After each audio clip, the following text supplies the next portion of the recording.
Seja bem-vindo ao Seminário de Teologia e Vida Cristã Palavra da Vida. Você está em mais um curso de teologia cuja proposta é fazer alargar o seu conhecimento na área teológica, um curso descomplicado, contextualizado, provocativo, reflexivo e que faça sentido para a nossa vida cotidiana, porque entendemos que não só a construção conceitual da teologia, respeitando as correntes da teologia construída nesses quase 2000 anos, mas isso só não é suficiente. Nós pretendemos que a partir do entendimento bíblico, dos conceitos esclarecidos, nós possamos reproduzir isso em uma espiritualidade no nosso cotidiano. Vamos dar continuidade então, naquilo que a gente estava falando na semana passada, só fazer uma breve recapitulação aqui, não dos pontos tudo, senão a gente vai gastar bastante tempo, mas nós falamos sobre o contato inicial, contato inicial com a pessoa que a gente vai ali estar aconselhando, Então falamos sobre a preliminar, a priorização e o prosseguimento, Como que a gente faz isso e tudo mais, Nós falamos sobre o aconselhamento, ele envolve o ouvir, o considerar e depois falar. Então olha só, isso aqui é muito importante, Foi a aula passada. A disposição do conselheiro, de ouvir, e o ouvir aqui não é apenas escutar, Não é que você está escutando a pessoa, não, é aquele ouvir intencional, cauteloso, preocupado de fato com aquilo, o sentido daquilo que está sendo dito pela outra pessoa. Então não é só apenas escutar a pessoa, é em cada palavra, em cada expressão dela, considerar aquilo como importante para, de fato, ir compreendendo os sentimentos daquela pessoa, as emoções daquela pessoa, enfim, são as palavras que expressam aí o que está no coração, o que está na mente, Então a importância de ouvir, ser um bom ouvinte, de considerar aquilo que a gente está ouvindo, E aí a gente precisa... percebam que isso aqui é um processo lento, é cauteloso, não é uma coisa que a gente ouve aqui e já quer dar resposta, Quase que para despachar a pessoa. Ou a gente pensa que já tem uma resposta pronta para aquilo. Não é, de fato, analisar tudo isso. Então a gente ouve, a gente considera e depois a gente fala alguma coisa. Então a gente não deve ter essa pressa, essa agonia para muitas vezes estar buscando uma solução na vida da pessoa. Mesmo porque, amados, o conselheiro cristão não é exatamente a pessoa que vai trazer a solução para a vida das pessoas. Pelo contrário, o conselheiro cristão entende, que é o Evangelho, que é Deus, que tem, a resolução daquela questão na vida daquela pessoa, Então, assim, nós junto com a pessoa buscamos, na verdade, um caminho melhor para aquela situação, Buscamos um norte, buscamos, se houver uma solução, nós buscamos juntos.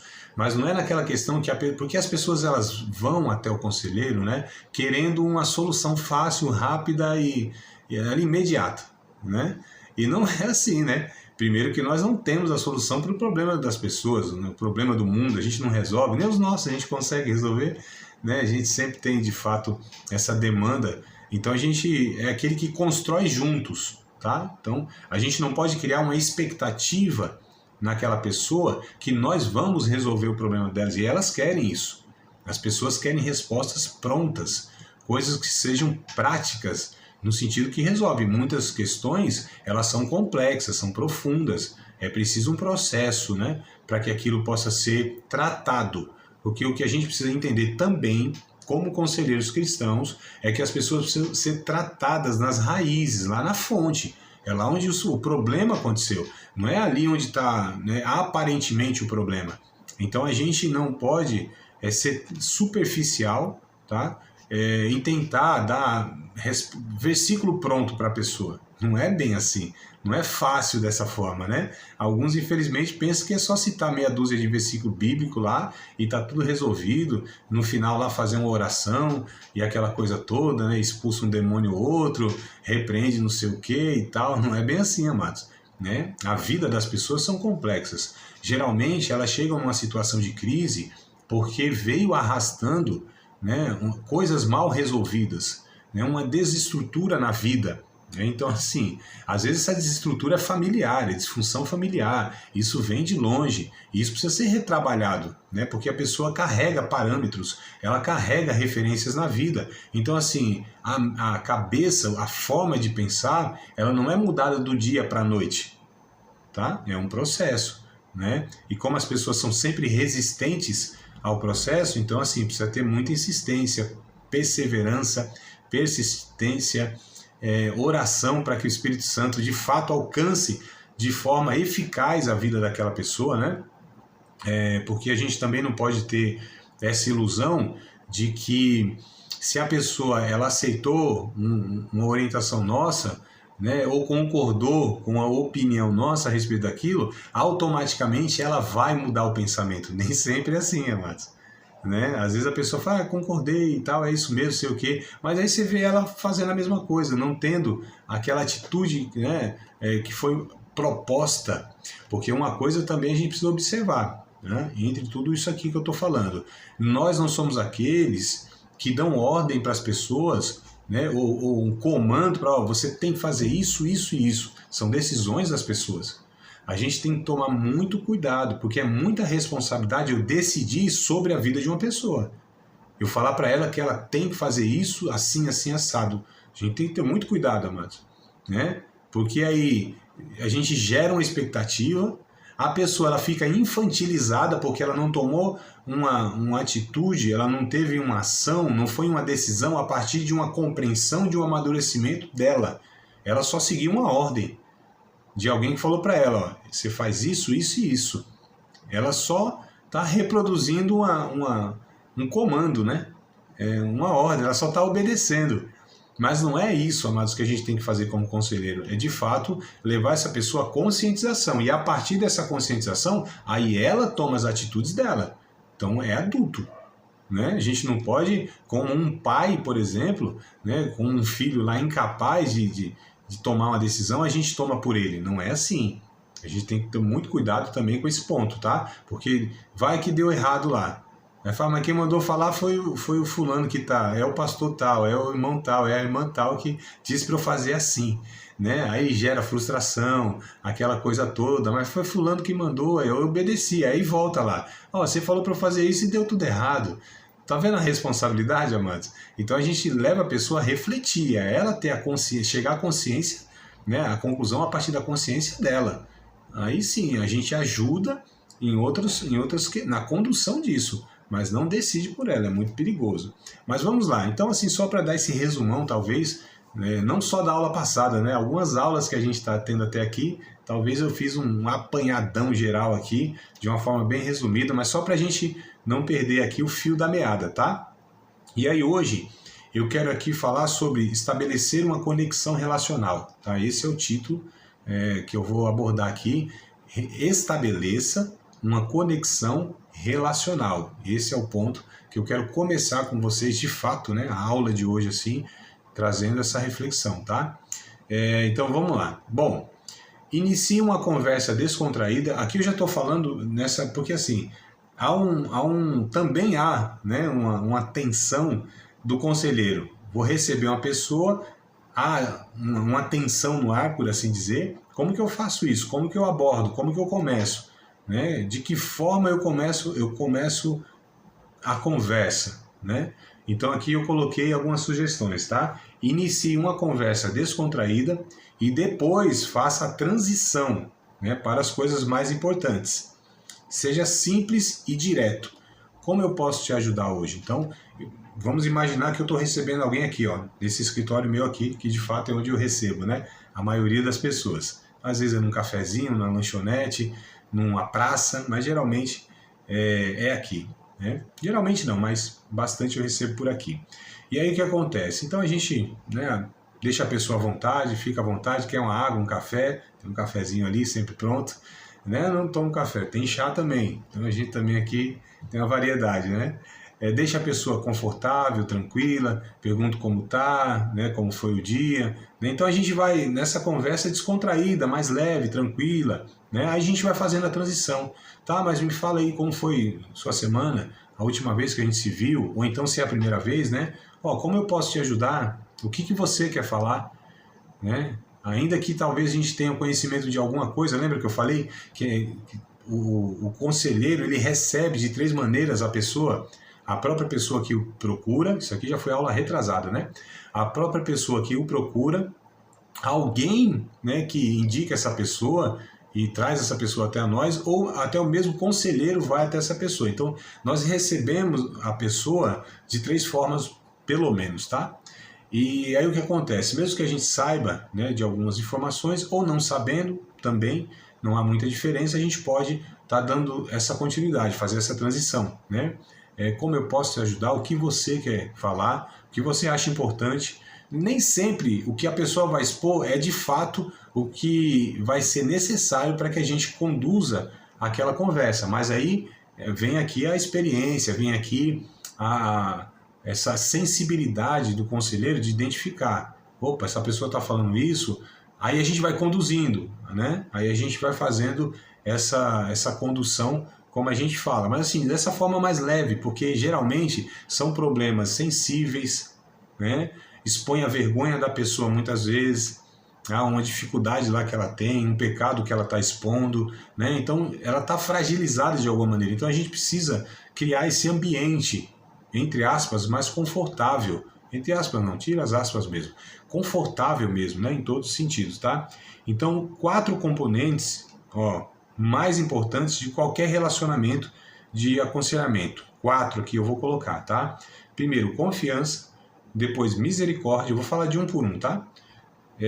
Amor e respeito. Então esses 4 componentes precisam compor, né? Componente compõe, precisa estar estruturando, amados, tá? Essa relação, essa conexão relacional, que é o que a gente está propondo aqui. Então, confiança, né? Coloquei nessa ordem aqui, porque eu penso que é bem mesmo nessa ordem, não é uma regra geral, mas confiança talvez seja a porta de entrada que a pessoa ela entra, né? Ou precisa entrar para se sentir segura e as outras coisas assim, se desenvolverem. Então, confiança, misericórdia, amor e respeito, tá bom? Esses 4 componentes são os mais importantes num relacionamento de aconselhamento. Então vamos lá, confiança, né?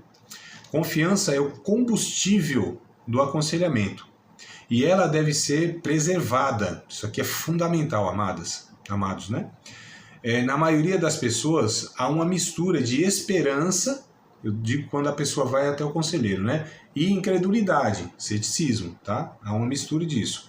A respeito do conselheiro, né, no caso. Então, quando a pessoa vai, às vezes não conhece muito bem, não sabe como vai receber, ainda que conheça, mas não sabe como vai receber, né, a acolher essa pessoa e o que ela está levando para o conselheiro e tal. Então essa mistura, né? Confia porque está indo, mas também é uma incredulidade, como que vai receber isso, né? Então assim, a humildade de ouvir bem e falar com consideração vai contribuir para isso. Lembra que eu falei, ouvir bem, né? Considera as coisas, então isso contribui. Ninguém confia em um arrogante, tá? Que sabe tudo, né? Então, assim, confie também que Deus dará a sabedoria necessária. Seja compassivo e tranquilo.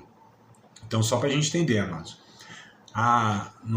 Na psiquiatria, não, desculpa, na psicanálise e na psicologia também, né? As 2 áreas aí de atuação terapêutica mais objetiva naquilo que a gente está falando, né? Que o aconselhamento cristão, né, se assemelha muito a tem algumas semelhanças, né?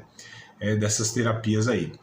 E o que acontece? A gente chama no setting, a ética do setting terapêutico, né? Ou seja, do ambiente terapêutico.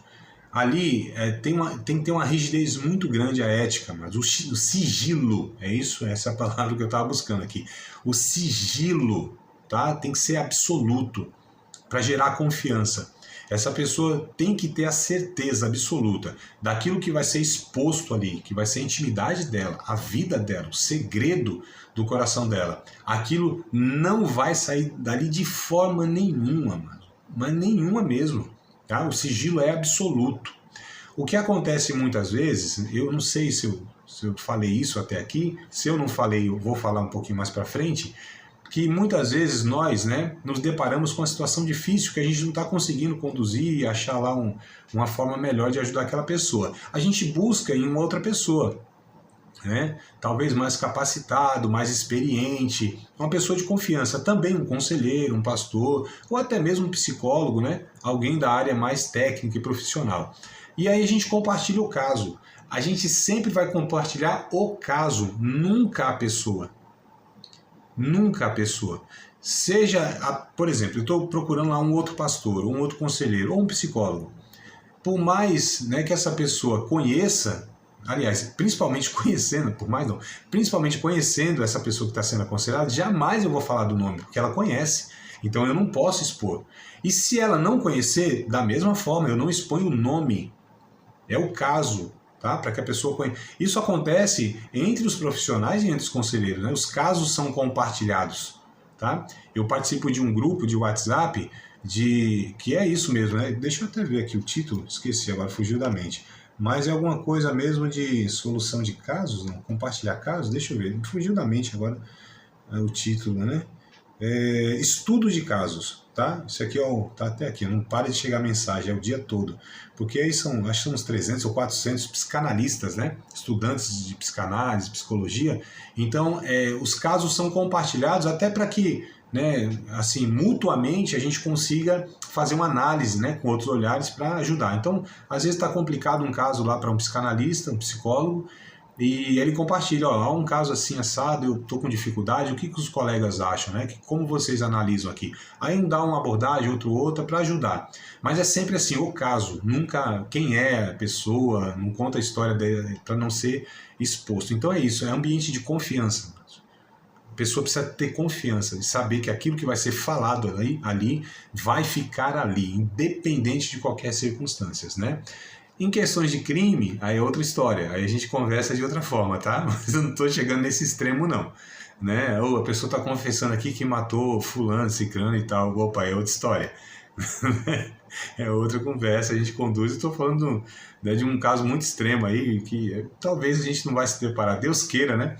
Que a gente não se depare, mas enfim. Aí tem outra abordagem, mas são questões mais delicadas que a gente costuma nem trazer aqui nessa proposta aqui, tá? Mas enfim. E aí a confiança é o primeiro, é o combustível dessa relação. A gente precisa, né, mostrar para essa pessoa de fato que ali é um lugar seguro para ela confessar pecado, para ela falar da sua intimidade e do que ela bem quiser entender que deve falar, tá? Então a gente deve fazer isso, amados. O sigilo tem que ser absoluto, principalmente conselheiro cristão, né? Principalmente se é da nossa igreja, a gente é o pastor, é o líder, a gente prega, tem um microfone na mão, né? O que destrói muitas vezes a questão assim das pessoas desacreditarem do processo de aconselhamento. Por experiências, por exemplo, que a pessoa foi lá no gabinete pastoral, falou alguma coisa e o pastor usou o microfone lá para falar do caso dela, ainda que não tenha citado o nome dela, mas a pessoa sabe que é com ela. Então, assim, é muito constrangedor, né? O gabinete, o que é falado no gabinete pastoral não pode ser levado para o púlpito de forma nenhuma. Ainda mais contar como um exemplo, mas de forma nenhuma, absolutamente nenhuma. Num grupo, por exemplo, né? Embora, como eu falei, ainda que o nome não seja citado, mas a pessoa sabe que é ela. Então vai gerar um constrangimento muito grande, tá? Então a gente precisa ter muito cuidado nessa questão. Então a gente precisa ser compassivo, precisa ser tranquilo, precisa ser uma pessoa de confiança de fato, tá bom? Segundo ponto aqui, o segundo componente, misericórdia. Né? A misericórdia, a gente fala muito como jargão, né? Misericórdia, irmão. Mas será que a gente de fato sabe o que é isso, exerce isso, né? Então, assim, muitas pessoas se sentem, né, julgadas e às vezes estão cientes da sua situação, tá? Erro, né, ou problemas, e geralmente elas ficam muito sensíveis, né? Com palavras condenatórias, palavras, tom de voz e linguagem corporal, gestos, né? Podem transmitir essa mensagem que não levará o aconselhamento a lugar nenhum. Tá? A demonstração de paciência pode destruir a muralha defensiva que muitos levantam. Né? O coração do conselheiro deve ser cheio de misericórdia e desejoso da redenção dos insensatos, dos perdidos, dos hostis e dos errantes. Por exemplo, na parábola do filho pródigo, precisamos ser como o pai, né, que perdoou a vergonha do filho, e não como o irmão mais velho, que o expôs, né, que teve a palavra de juízo, enfim, não teve misericórdia nenhuma, né, do seu irmão mais novo, né, que era a parábola lá do filho pródigo. Então, assim, exercer a misericórdia. Amados, ó, a pessoa ela está falando com a gente, a nossa expressão facial, a nossa expressão corporal, ela já transmite uma mensagem, né? A pessoa conta alguma coisa e eu cruzo os braços assim, ó, e ainda faço isso aqui, ó. Olha aqui, ó, expressão corporal e facial, né? Tá.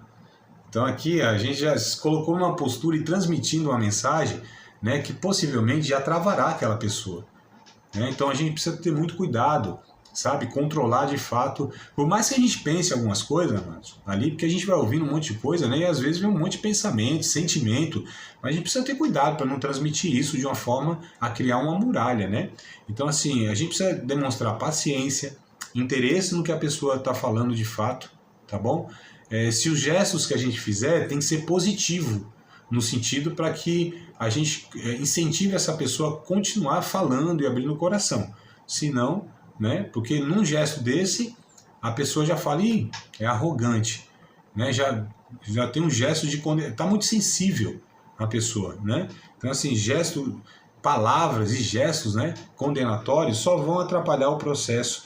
O tom de voz, a linguagem, as palavras que a gente usa, tudo isso precisa ser muito bem pensado, ponderado, né? Senão a gente fecha o coração da pessoa ali muitas vezes por conta desses detalhes aí. Então isso tudo deve ser levado em consideração, tá bom? Então o segundo componente é a misericórdia, o primeiro é confiança e o terceiro é amor, né? Terceiro componente aqui para a gente estabelecer uma conexão relacional. Então é isso que a gente tem que ter em mente. A gente está falando desses componentes por quê? Porque esses componentes vão estabelecer uma conexão relacional, tá? Então o terceiro componente é o amor.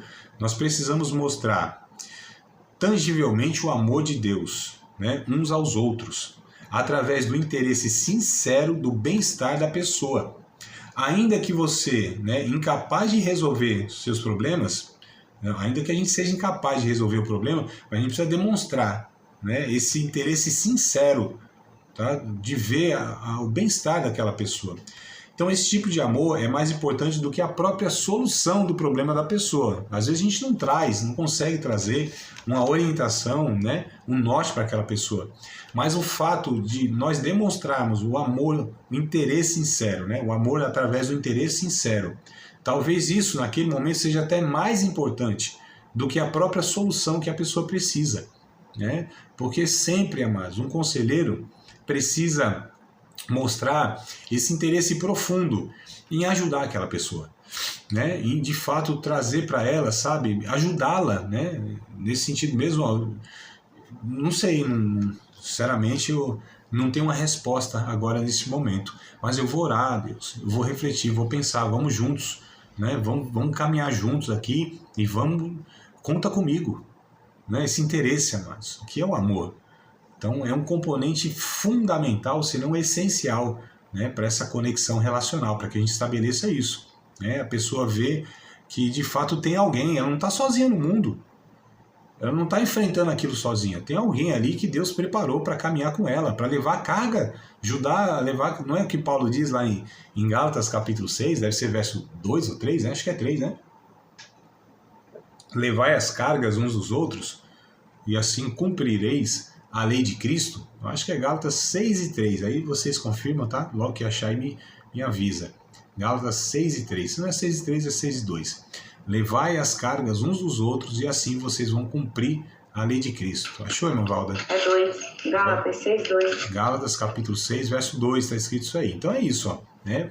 A gente precisa demonstrar o amor aí nessa, ainda que a gente não tenha a solução, e às vezes é mais importante, como eu falei, do que a solução. E aí a gente tem o quarto componente aqui, ó. Todos eles são igualmente importantes, tá? O quarto aqui é o respeito. Primeiro, confiança. Segundo, misericórdia. Terceiro, amor. E o quarto, respeito. Diante de um conselheiro, na maioria das vezes, serão pessoas que estarão com uma grande bagunça na vida, né?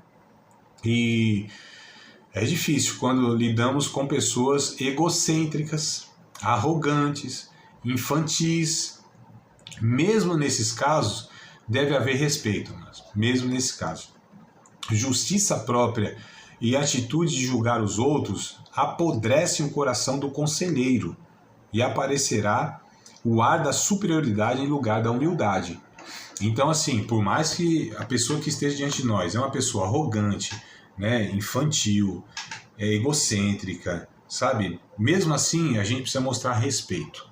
É um ser humano que está ali, é um irmão nosso. E ainda que não seja, né? Que a gente às vezes aconselha quem não é cristão, mas é um ser humano. Então, a gente precisa ter respeito com a dignidade dessa pessoa. Nunca tripudiar diante da sua miséria, da sua situação. Nunca humilhar essa pessoa em situação nenhuma. Nós podemos falar de uma forma dura, confrontar com verdades, mas nunca desrespeitando a pessoa, humilhando, aproveitando a situação de fragilidade dessa pessoa para, de alguma maneira, assim, tripudiar sobre a vida dela, né? Então, respeito, amados, é fundamental. Um ser humano tem que ser respeitado, né? Um ser humano precisa mostrar respeito pelo outro, tá? Ainda mais irmãos de fé, né? E tudo mais, a gente precisa ter muito cuidado com isso. Mesmo que falem, mas é arrogante demais, é muito orgulhoso, a gente confronta. Mas há como falar coisas duras respeitando a pessoa, né? Mesmo porque o nosso interesse não assim, humilhar aquela pessoa, não é diminuir aquela pessoa, é restaurá-la, né? Por mais que ela esteja nessa condição que a gente colocou aqui, é um infantil, né? Então eu vou falar aqui umas poucas e boas aqui que é para ver se desperta. Cria vergonha na sua cara, por exemplo, né? Ó, irmão, você tem que criar vergonha na sua cara, viu, seu safado? Não é assim, né, amados, que a gente lida. Os irmãos que eles muitas vezes querem chegar assim com essa voadora do saci, né? Não é bem isso não que a gente recomenda, amados, tá certo? Nada disso será possível se não houver muita paciência para ouvir, né?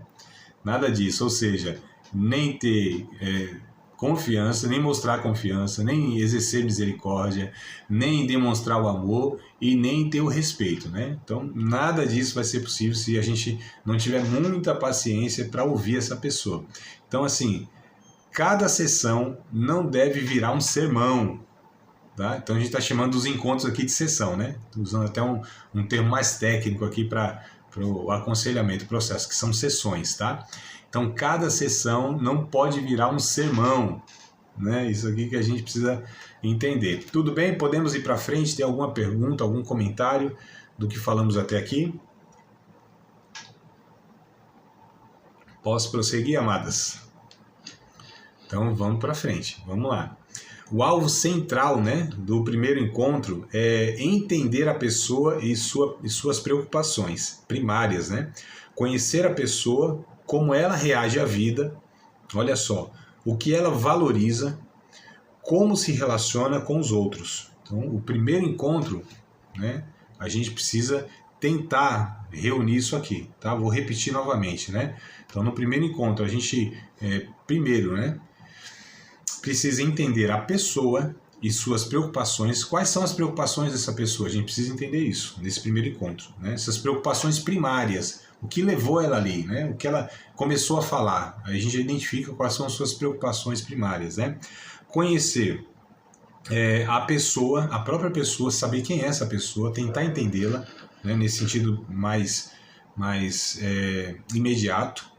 Como ela reage à vida, né? O que ela valoriza, o que é valor para ela, o que é importante para ela. E como ela se relaciona com os outros. Então, no primeiro encontro, se a gente conseguir, né, ter esse olhar aqui, saber dessas coisas, isso aqui vai nos dar base para que a gente desenvolva, tá? Valda, queria falar alguma coisa? Me parece que abriu o microfone. Não, era o versículo, eu falei já. Ah, tá ótimo. Então vamos lá. Eu fechei porque aqui passa muita moto. Muita moto, faz muito barulho. Sim, tudo bem. Então vamos lá. Não podemos ser ouvintes passivos, tá? Mas introduzir perguntas proveitosas, né?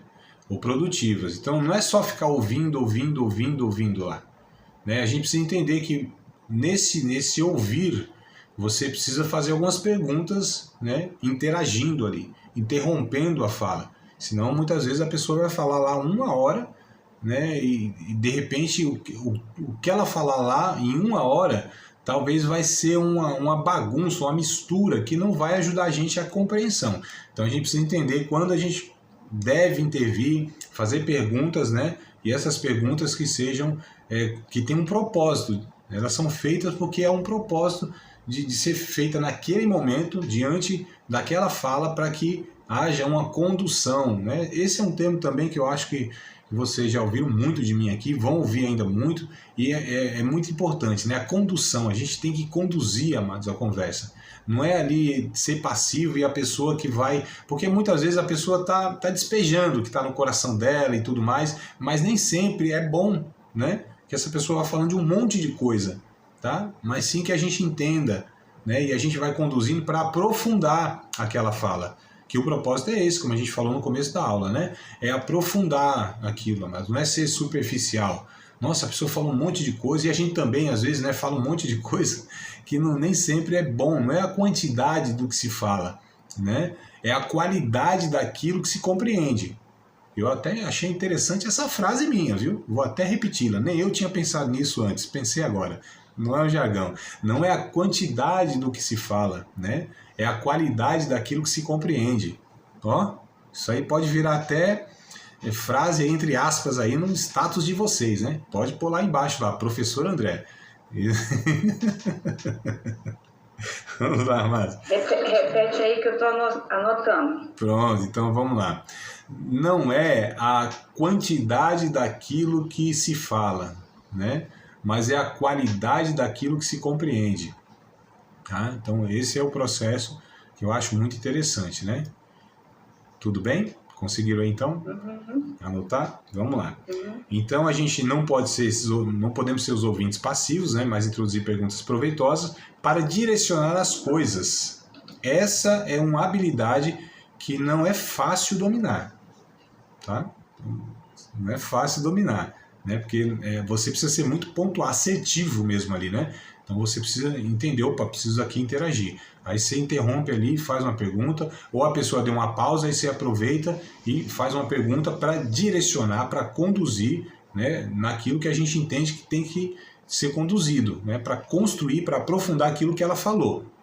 Porque, como eu falei, como eu disse, dependendo da pessoa, e a grande maioria das pessoas, elas vão querer vomitar tudo, falar um monte de coisa, né, que nem sempre... isso vai ser proveitoso, porque falou um monte de coisa, mas a gente não se aprofundou, a gente não compreendeu o que devia compreender para resolver aquele ponto, porque não adianta, amados, a gente não compreender a fundo, tá? Ou de uma forma necessária que a gente compreenda para que a gente de fato traga ali, né, uma reorientação para aquela situação, tá? Então é ponto a ponto. A pessoa quer falar de tudo, ela quer resolver tudo ao mesmo tempo, de uma forma mais rápida possível, mas não é assim. Não é dessa forma. O processo de aconselhamento não se dá dessa maneira, amados, tá? A pessoa gostaria muito, e até nós gostaríamos que fosse tão fácil e rápido dessa forma, mas infelizmente não é. Então ouça pacientemente e não atrapalhe o aconselhado. Procure entrar na conversa na hora e com a fala adequada. Então, olha só, outra sensibilidade que a gente tem que ter aqui, né? Outro tato que a gente tem que ter aqui, tá? Então, não interromper a pessoa só quando de fato for dessa forma a redirecionar, né? E fazer essa intervenção. A gente não deve atrapalhar. A gente precisa ouvir essa pessoa, mesmo porque quando a gente interrompe a fala de uma pessoa, né, ali ela não completou, a gente está mostrando para ela que a gente não está muito interessado em saber o que ela pensa, não. A gente só quer dar a resposta. Eu já tenho a resposta, não quero saber o que você fala, não. Fala que é uma falta de educação, né? Então a gente vai sempre ali tentando manter esse equilíbrio, tá? Então vamos lá, ó. Entrar na conversa, né, na hora certa, com a fala adequada, que lhe darão informações úteis para entender melhor o problema e assim também dar orientações assertivas, ou seja, é o que eu estava falando agora há pouco. Vamos lá, ó. Um ponto que eu coloquei aqui. Usando as categorias Eita, até eu escrevi aqui, eu não sei nem o que eu escrevi. Calma aí, que coisa é essa? Agora como que eu escrevo um negócio e eu não estou conseguindo ler, né? Usando as categorias do método, aqui tem uma mancha da caneta aqui. Usando as categorias do método, ou seja, né, que são ouvir, considerar, falar em amor. Então esse aqui é um método, né, que nós já falamos. Ouvir, considerar e falar em amor, tá? Como ela está respondendo a Deus, ao ego e a outra pessoa e as circunstâncias. Isso aqui foi a aula passada, viu, amados? É por isso que é importante vocês terem assistido. Se não assistiu, então devem assistir lá, né? Recorram novamente ao vídeo para dar uma compreensão melhor aqui. Eu coloquei uma observação. Depois do encontro, é bom que se tome nota das informações, tá? Que julga ser relevante para organizar. Então isso é muito importante, né? Porque a gente não vai lembrar de tudo que a pessoa falou. Aquilo que a gente acha, porque assim, se nós estamos dizendo que é um processo, então a gente vai dar continuidade, né? Então, sei lá que a gente marcou aí uma vez na semana, que geralmente esse é quase que um padrão, né? Uma vez na semana a gente está com aquela pessoa para que a gente possa dar essa continuidade aí no aconselhamento. Então, assim, anotar coisa importante, a gente, ao longo da semana, nós vamos pensando, colocando em oração, né, tentando entender, e na próxima semana a gente dá continuidade, retrabalha aquilo, tá? Não é que cada encontro a gente vai falar de coisas novas, não é. E embora, né, sempre nesses 7 dias acontecem algumas coisas, e aí é importante a gente perguntar, daquilo que nós conversamos, daquilo que, né, nós chegamos a uma conclusão, alguma ação prática, você fez alguma coisa, conseguiu aplicar aquilo, aconteceu alguma novidade, então sempre tem essa dinâmica, né? Mas a gente precisa dar uma continuidade, é uma construção, amados, tá? Então a gente precisa anotar que de 7 dias a gente não vai lembrar daquilo que muitas vezes é importante, né? Nossa mente, né, irmã Valda, que a gente está falando que é seletiva, mas tem hora que ela falha na seleção, né? O técnico falha na seleção dos jogadores. Então o que acontece? A gente precisa fazer essas anotações, é importante daquela pessoa. Ainda mais se a gente aconselha 2, 3, 4 pessoas ou mais, imagina. Então, fulano de tal, ele pontuou isso aqui, eu penso que tem que ser retrabalhado, vamos conversar de novo. Eu penso que a pessoa não entendeu bem, né? Ou então eu preciso de mais informação e compreender melhor isso aqui para a gente retrabalhar. Então é nessa dinâmica, tá? A caneta é fundamental nesse processo aí. Como é na aula para vocês aí que vocês anotam, né? Também é nesse processo de cuidado, tá? Então vamos lá, mostre esperança e estabeleça expectativas. Mais 2 pontos aqui. Mostre esperança para essa pessoa, né? Reais, claro que são reais. E estabeleça expectativa. Então esses 2 pontos aqui vou falar alguma coisa, tá? Escrevi aqui para a gente refletir. Mostra a esperança, ou mostrar a esperança, não é só dizer para esperar que as coisas vão melhorar. Não, as coisas vão melhorar, meu irmão. Tenha fé, seja positivo, as coisas vão melhorar. Não é isso aqui não, tá? Não, as coisas vão melhorar na vida, tá? Não é isso apenas, né? Mas mostrar que as realidades exteriores, né? Ou a realidade exterior, nem sempre pode ser mudada. A gente precisa ser realista, um esperançoso realista, amados, tá? Porque muitas vezes a gente é tão imprudente, tão infantil, emocionado, que a gente fala, não, as coisas vão mudar. Nem sempre. Às vezes as coisas não vão mudar, mas há uma esperança, né? E é isso que a gente precisa entender. Às vezes sim, às vezes não. A gente não pode prometer nada, amados. A gente não pode ser tão imprudente e prometer que isso aqui vai se resolver, viu, meu? Isso aqui vai mudar. Não sei. Pode ser que sim, pode ser que não. Vamos trabalhar para que... Vamos esperar que de fato mude, né? Mas e não mudando? Como que vai ser então a postura? Então a gente precisa preparar a pessoa para todas as possibilidades. André, mas isso não é falta de fé? A gente não está falando de aconselhamento cristão? Deus não pode mudar todas as coisas? Deus pode, eu só não sei se vai. Que eu não sou a 4ª pessoa da Trindade. Né? Eu não sei lá o que a Trindade tá combinaram lá e decidiram. Então eu não sei, né? Então assim, a gente mostra a esperança, mas é uma esperança real, uma esperança junto com a realidade, tá? Então a gente precisa ter muito cuidado. Então vou só continuar aqui, né? Então as coisas podem ser mudadas ou não, mas o que nós podemos fazer é resolver interiormente os problemas diversos. Então, assim, tem coisas que estão sob o nosso controle. O que está sob o nosso controle? Que pode ter, o que a gente pode tomar como rédea nas nossas mãos? As circunstâncias internas, não externas, amados. Agora, as internas, sim. Né? Então, no caso dos cristãos, devemos dar uma perspectiva da eternidade, para que ela possa remodelar sua vida no presente. Por exemplo, a gente pensa que a oração ela é um mecanismo para mudar as coisas exteriores. Muitas coisas não vão mudar na nossa vida, exteriormente falando. Mas se mudarem interiormente na nossa vida, a gente tem uma reação, um olhar, uma compreensão diferente das coisas, que muitas vezes não podem mudar. Então a oração muito mais me muda do que muda as coisas. Não é que eu estou dizendo que eu não acredito que Deus não intervenha em circunstâncias e mudem aquelas circunstâncias. Não é isso que eu estou dizendo. Eu acredito, mas eu acredito em tudo que a Bíblia ensina. Porém, eu não sou imprudente, porque eu não sei os desígnios de Deus. Eu não sei os propósitos de Deus para aquela vida especificamente, para aquela situação específica. Eu não sei. Eu não posso ser imprudente de vender uma esperança ilusória, mas, né?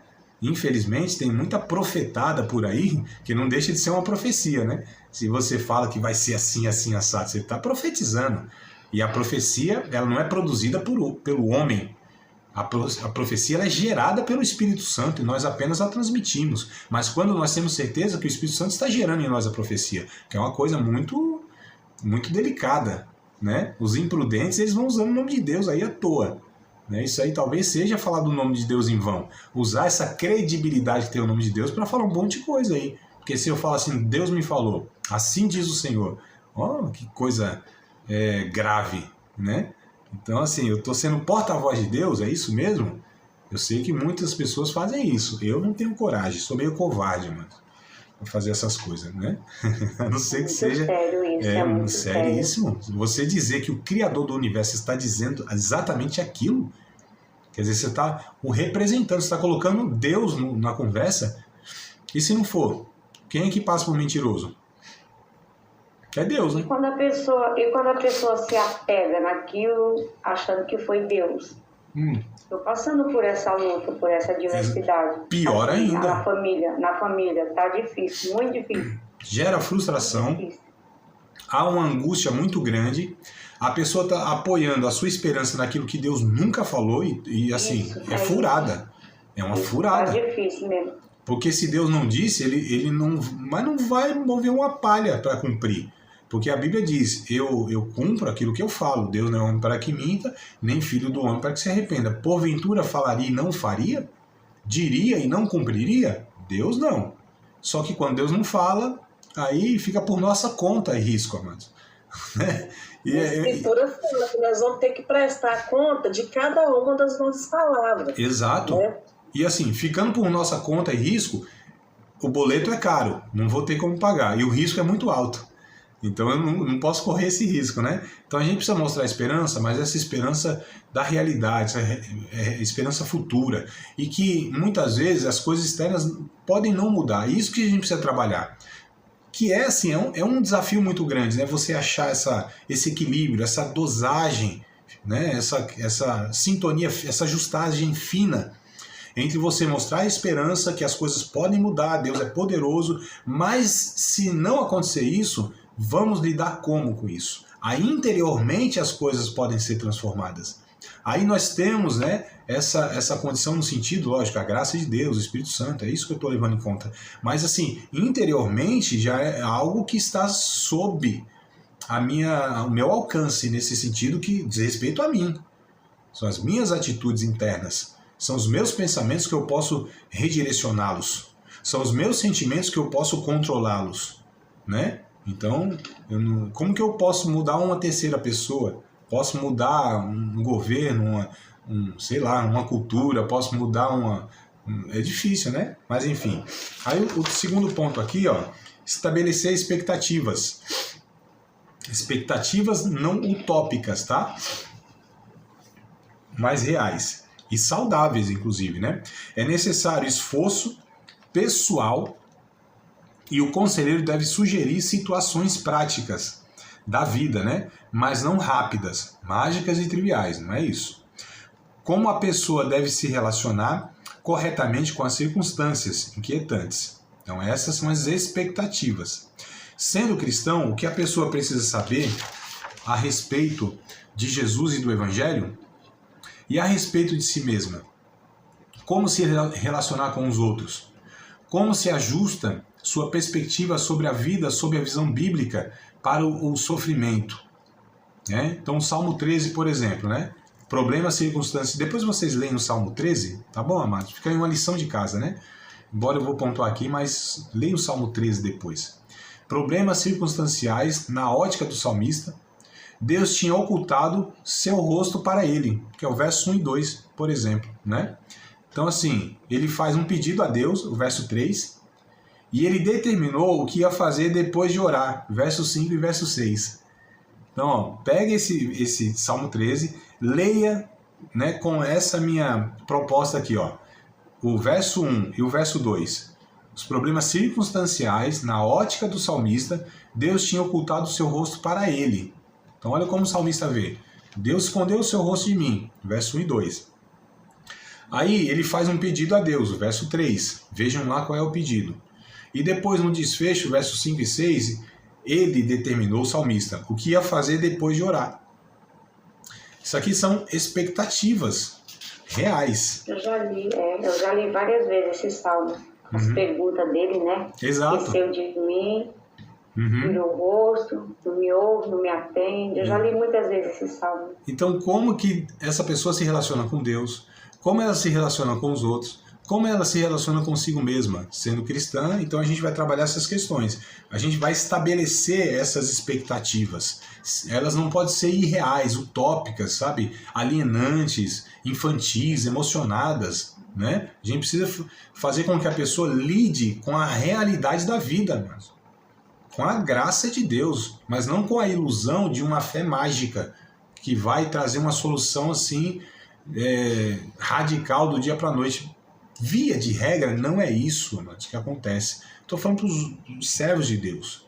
Eu estou falando, Deus, ele muitas vezes quer nos amadurecer nesse processo do que toda vez mandar milagre sobrenatural e tal, aquela coisa toda que o povo gosta e que nem sempre é o que de fato é participar de mais uma aula de um dos nossos cursos, Seminário de Teologia, Vida Cristã, Palavra da Vida. Espero que tenha te abençoado, não só alargado o seu conhecimento teológico, mas que tenha também atingido o teu coração para que você possa, a cada dia mais, reproduzir a vida de Deus nas suas relações cotidianas. Se você ainda não é aluno oficial de um dos nossos cursos, se inscreva aqui no contato que vai aparecer do WhatsApp. Também nos siga nas redes sociais, se inscreva no nosso canal, compartilhe à vontade e Deus